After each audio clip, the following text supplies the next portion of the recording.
The sheriff asked me one question before he knocked on my parents' front door. "Are you absolutely certain you want to do this?" I stared through the windshield at the little brick house where I'd grown up. The same porch swing my grandfather had built with his own hands. The same faded blue shutters I had helped paint when I was 14.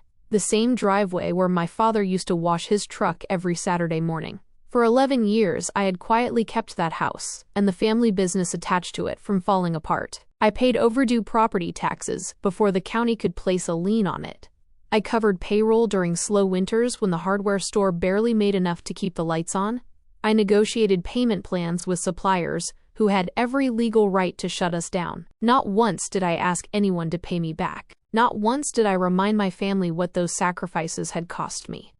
Then, one Friday afternoon, while I was balancing books for one of my own clients, my younger brother signed papers selling the family hardware store, the business my grandfather had left to me, the business I had spent more than a decade protecting. Nobody called.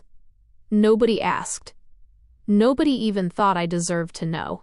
3 weeks later, a supplier congratulated me on the sale. That was how I found out my own family had sold my inheritance. When I confronted them, my mother smiled and told me I was, quote, making everything about money. When I refused to keep paying the debts attached to a business that no longer belonged to us, she called the authorities. She claimed I had stolen thousands of dollars from my elderly parents. She forgot one small detail. I'm a financial consultant. Financial consultants don't win arguments by shouting. We win with records. The deputy knocked on my parents' front door. My mother opened it, already crying. She expected to watch me become the villain she'd spent 2 days describing to everyone in town. Instead, less than 20 minutes later, the deputy was asking her questions about bank transfers, loan agreements, and a handwritten letter my late grandfather had signed 11 years earlier. That afternoon, my family discovered something I'd been doing quietly for more than a decade. I wasn't collecting evidence against them. I was simply keeping every promise they had made. Sometimes, those become exactly the same thing. Welcome to Family Secrets Daily, where the truth always finds its way home, no matter how long a family tries to hide it. If you enjoy stories about betrayal, inheritance, family loyalty, and quiet justice, you're in the right place. Before we begin, leave a comment telling me where you're listening from. And if you've ever been the dependable one, the person everyone calls only when something needs fixing, I think this story will stay with you. My name is Claire Donovan. I'm 36 years old. I own a small financial consulting practice just outside Indianapolis, Indiana. Most people think my job is about numbers. It isn't. It's about patterns. Numbers never lie. People simply hope nobody compares one year to the next. That's what I've done for nearly 15 years. I help small family businesses untangle messy books, unpaid taxes, forgotten invoices, and bad financial decisions. Every balance sheet tells a story. Every bank statement remembers something people wish it would forget. The strange part is, I spent my entire professional life protecting strangers from financial disasters. I just never imagined I'd someday have to protect myself from my own family. Growing up, everyone described me the same way. Reliable, never brilliant, never exciting, never the favorite. Just reliable. I was the daughter who remembered birthdays without reminders. The teenager who stayed behind after Thanksgiving dinner to wash dishes while everyone else watched football. The sister who always drove because everyone trusted me behind the wheel. The granddaughter who balanced receipts for fun while other kids spent Saturday afternoons at the movies. People smiled whenever they talked about me. Claire will take care of it. Looking back now, I realize that sentence followed me through almost every stage of my life. Claire will handle it. Claire won't mind. Claire understands. Claire doesn't need anything. At some point, my family stopped asking whether I was willing to carry the weight. They simply started setting it on my shoulders.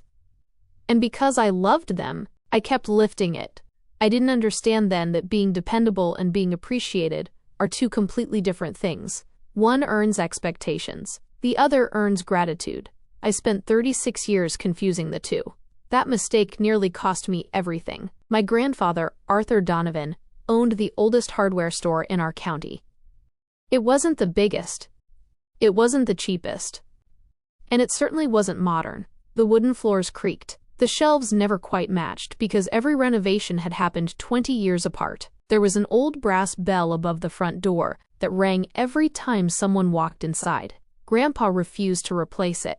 He said customers deserved to be announced. He knew nearly everyone who came through those doors. He remembered birthdays, asked about grandchildren, kept dog biscuits beneath the register because half the farmers stopped by with their labs riding in the passenger seat. People didn't just shop there. They visited. The hardware store was the kind of place that disappeared from most American towns 20 years ago. Ours survived because Grandpa believed relationships were worth more than advertising. When I was 9 years old, he handed me my very first job. Not sweeping floors, not stocking shelves. Adding receipts. He sat me beside the old adding machine in the tiny office behind the paint department. The room smelled like fresh lumber, motor oil, and black coffee. Even now, if I smell all three together, I'm instantly 12 years old again. Grandpa slid a stack of invoices toward me. Numbers tell the truth, he said. People don't always mean to lie, Claire. They just remember things the way they wish they happened. I didn't understand what he meant. I thought he was talking about math. Years later, I realized he was talking about families. By high school, every Saturday belonged to the store. While Ryan worked the sales floor chatting with customers, I stayed in the back office. I entered invoices, balanced registers, organized payroll folders, prepared monthly reports. None of it felt like work. Grandpa treated me like a partner long before I understood business. Whenever I asked why Ryan never had to do paperwork, Grandpa would smile without looking up from his ledger. Your brother likes talking to people. You like understanding them. At 16, I thought that sounded wise. At 36, I know it was simply his gentle way of saying we were built differently. Ryan loved attention.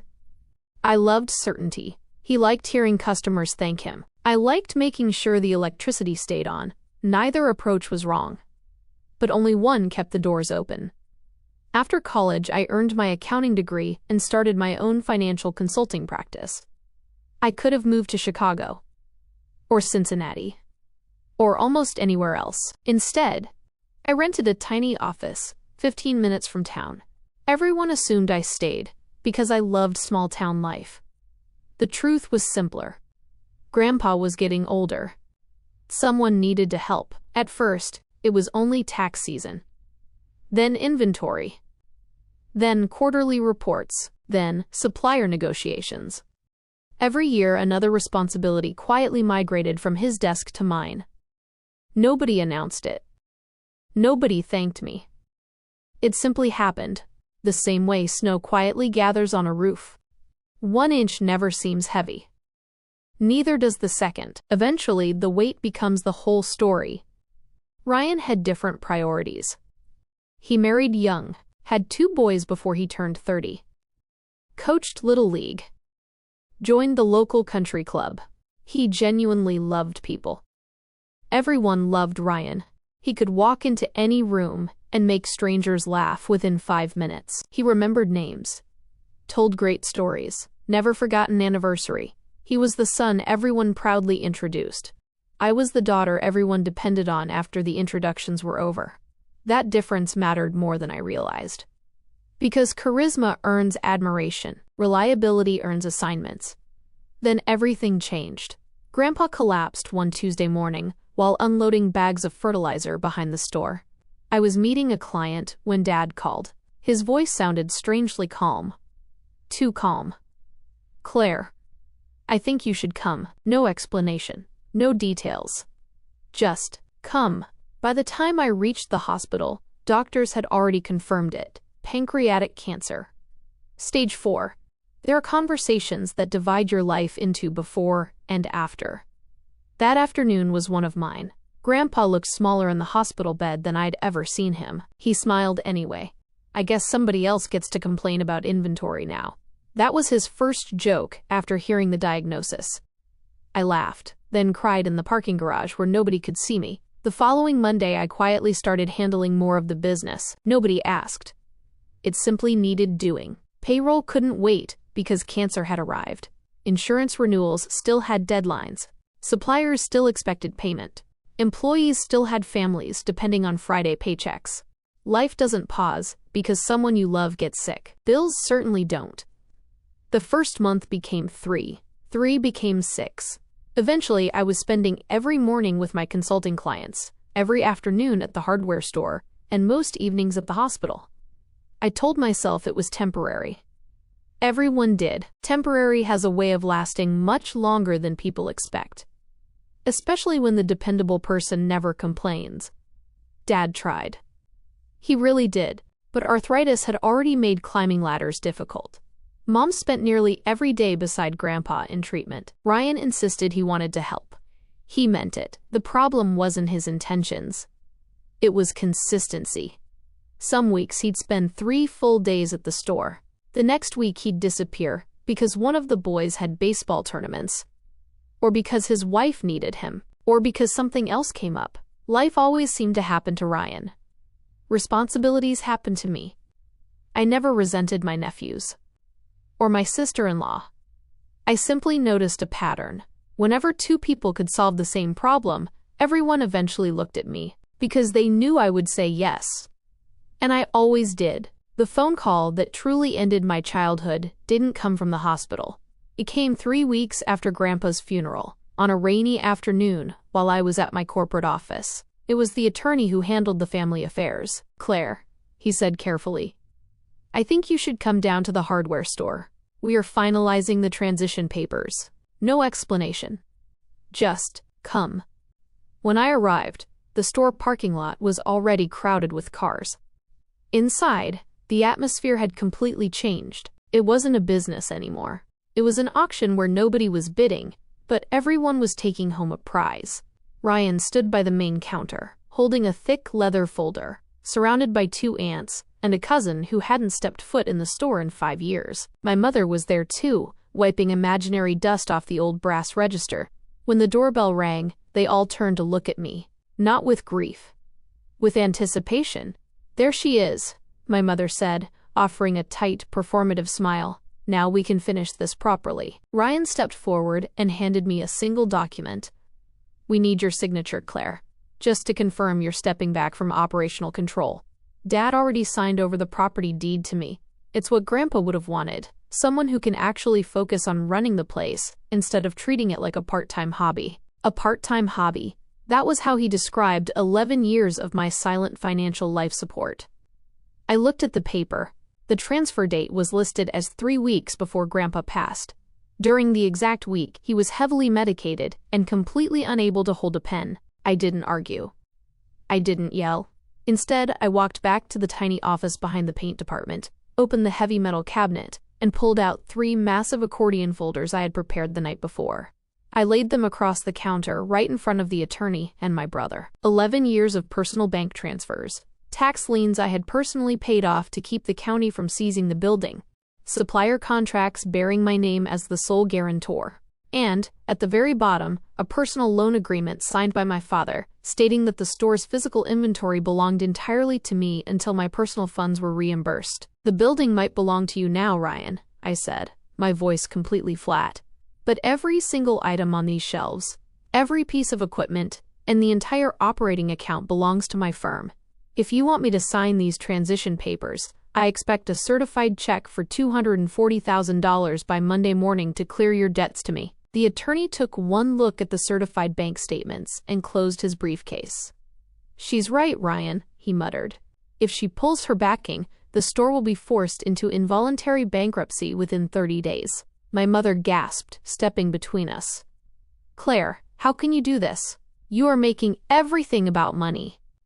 "This is a family legacy, a legacy I paid for," I replied, picking up my car keys.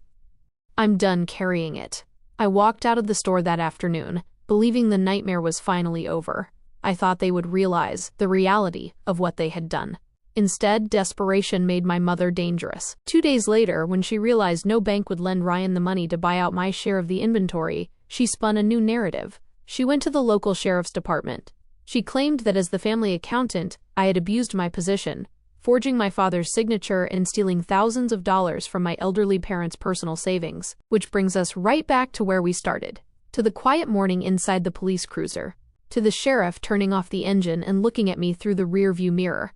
"Are you absolutely certain you want to do this?" I nodded slowly. holding my laptop case tightly against my chest. They called you because they thought a badge would scare me into giving them the store for free, I told him. They want an audience. Let's go give them one. We walked up the concrete steps together. The deputy knocked on my parents' front door.